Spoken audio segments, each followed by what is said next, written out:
সভাপতি এবং উপস্থিত জাতীয় নেতৃবৃন্দ এবং আপনারা যারা শুনছেন তাদের সবাইকে আমার জায়গা থেকে এবং আমাদের সংগঠন রাষ্ট্র সংস্কার আন্দোলনের পক্ষ থেকে শুভেচ্ছা এবং অভিনন্দন। আমি একদম যে জায়গাতে আসতে চাই সংক্ষেপে সেটা হচ্ছে যে এখানে যে আলোচনা হয়েছে এবং আমরা যে আলোচনাগুলি জানি আমাদের কম করে হলেও আমাদের দিক থেকে এই দেশের জনগণের গত 100 বছরের মধ্যে অনেকগুলো বিজয়ের অভিজ্ঞতা আছে। আমরা অনেকগুলো আন্দোলন করেছি, অনেকগুলো আন্দোলনে বিজয়ী হয়েছি, কিন্তু আন্দোলনের বিজয়ের পরে বিজয়টা কিভাবে যেন আমাদের ব্যাহত হয়ে যায়। আমরা কখনোই আসলে বিজয়ের পরে বিজয়ের ফল যাদের জন্য বিজয় তাদের কাছে নিয়ে যাওয়ার দিকটাই আসলে মনোযোগ দিতে পারবে না।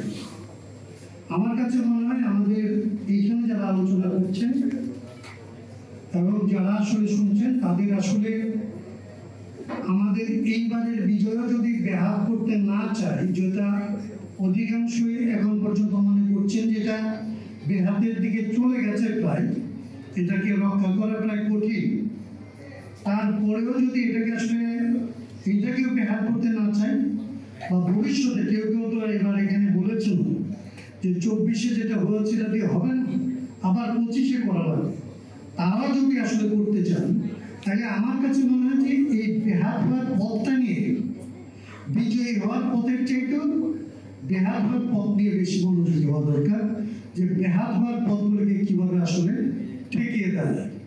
এইটা আমার একটা অনুরোধ আপনাদের কাছে। একটা উদাহরণ দিয়ে কথাটা শেষ করতে পারি।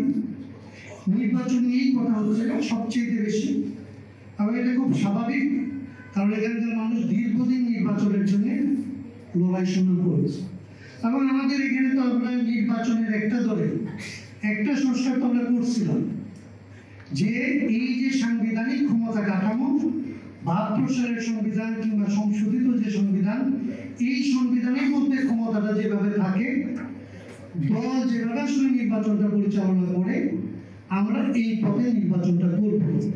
আমরা সংবিধান সংস্কার করে কিংবা সংশোধন করে, সংস্কার করবো না, সংবিধান সংশোধন করে ত্রয়োদশ সংশোধনের ভেতর দিয়ে আমরা নির্বাচন পরিচালনার জন্য একটা তত্ত্বাবধায়ক সরকার করলাম এবং এটা সমালোচনা সত্ত্বেও 3-4টা নির্বাচন আমরা আসলে ভালোভাবেই করলাম, এই সময়ের তুলনায় অনেক ভালো করলাম।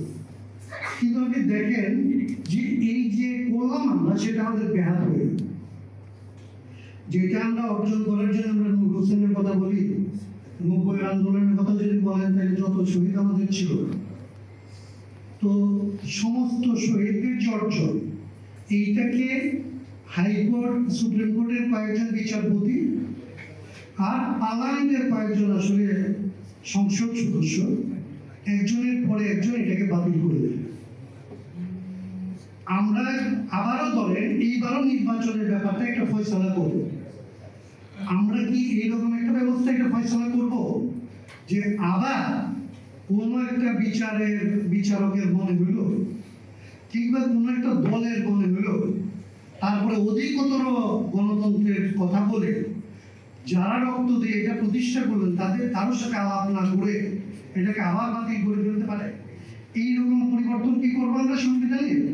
নাকি আসলে সংবিধানে আমরা অন্তত এইটুকু পরিবর্তনের পথে যাব যে আসলে এই রকমের পরিবর্তন করতে হলে যাদের রক্তের বিনিময়ে এগুলি হয় তাদের সাথে আসলে এক ধরনের মতামত তাদের নিতে হবে। এইগুলি হচ্ছে আসলে ব্যাহত হওয়ার হাত থেকে আমাদের বিজয়গুলিকে রক্ষা করার জন্য আমাদের অভিজ্ঞতাকে যদি আমরা কাজে লাগাই তাইলে সেটা করার একটা ফল। এইখানে যারা আলোচনা করতেছেন এরা সবাই আপনারা বলছেন, আমিও মনে করি যে বাংলাদেশ কোন পথে যাবে এবং বাংলাদেশ কি পথে পরিচালিত হবে সেটা অনেকাংশে এখানে যারা আছেন তারাই নির্ধারণ করবে। কিন্তু আমি আলাপের মধ্যে একটু দেখতে পাই যে আপনারা মনে করেন এইবারের যে সংস্কারগুলি হবে যেগুলিতে আমরা ঐক্যমত্যের মধ্যে আসবো, যত মিনিমামই হোক ধরেন 5টার মধ্যে আসবো, তাই এইগুলি আসলে আমরা পরবর্তী সংসদের কাছে দেব, সংসদ এটাকে আসলে পরিবর্তন করবে এবং এমনভাবে পরিবর্তন করবে তাহলে তারপরের সংসদে সেটাকে আবার না করে দেবে, কারণ আমরা একটা সংসদীয় পদ্ধতির ভেতরে ঢুকতে চাই।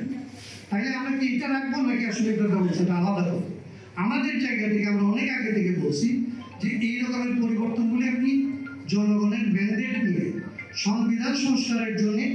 জাতীয় সংবিধান সংস্কার সভা নির্বাচন করে নির্বাচন পিছিয়ে দেওয়ার গল্প করে এখানে ধরেন বিএনপি নেতৃবৃন্দ আছেন, তারা মনে করেন যে এইরকম যদি আরেকটা নির্বাচনের প্রস্তাব আসে তাহলে জাতীয় সংসদে নির্বাচনটা পিছিয়ে দেবে।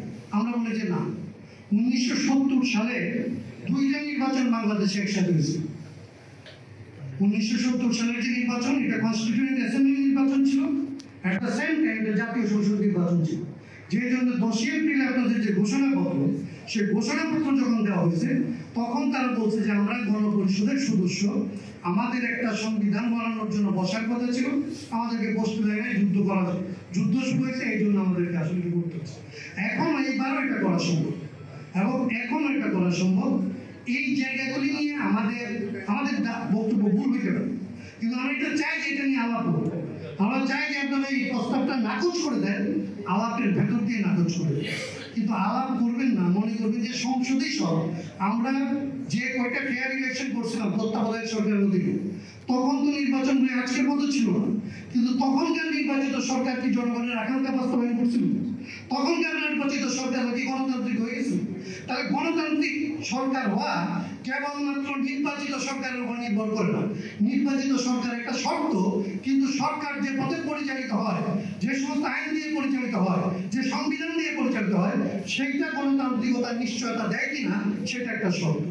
আমরা মনে করি এবারের যে অভ্যুত্থান একটা ব্যাপক অভ্যুত্থান, ৭১-এর পরে এত জীবন এত কম সময় দেয় নাই আর কি। কোনো সময় ৭২ থেকে ৭৫ পর্যন্ত আপনারা দিচ্ছেন, আমরা দিচ্ছি, অনেক বড় সংখ্যা হয়তো দিচ্ছি, কিন্তু এত কম সময় এত জীবন দিয়ে। অতএব এই জীবন যেটা আমরা দিচ্ছি এইবার, এটাকে যদি আসলে কার্যকর করতে হয়, তাহলে আমি মনে করি আমাদের বেহাত হওয়ার যে পথগুলি, এগুলিকে আসলে বুঝিয়ে দেওয়ার জন্য, বেহাত হওয়ার পথ বন্ধ করার জন্য আমাদের অভিজ্ঞতায় যেগুলি আছে সেগুলিকে কাজে লাগানো দরকার। আমাকে এখানে কথা বলার সুযোগ দেওয়ার জন্য এবং আপনাদের এই আয়োজন করার জন্য আপনাদের প্রত্যেকের প্রতি কৃতজ্ঞতা এবং শুভেচ্ছা। ধন্যবাদ।